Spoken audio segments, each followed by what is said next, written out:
today we're making French toast pigs in a blanket. Now this was super easy to make. We just needed about 6 ingredients. For my wash, I used egg whites, but that's only because when I eat the yolk part of the egg, it makes me feel kind of sick. So if you want to use a regular egg, it's fine. That's what normal people use for French toast.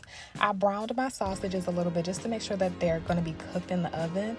And then I just added all my ingredients inside, and I put a little bit of milk and mixed everything inside for my wash. And then I just pulled my croissants apart, and I actually cut them in half again because I didn't want to wrap the little tiny sausages in those big croissants because it would have just been too much bread. But I just dunked the croissants in the wash and then rolled up my sausages, and I put them on a pan to go in the oven for them to cook.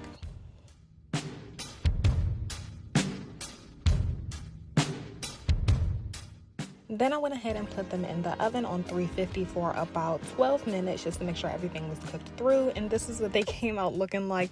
They are definitely not sisters. They are cousins from distant second, third, fourth cousins because they don't all look alike, but they tasted so good with the syrup. And I feel like this might be a good back to school breakfast as well.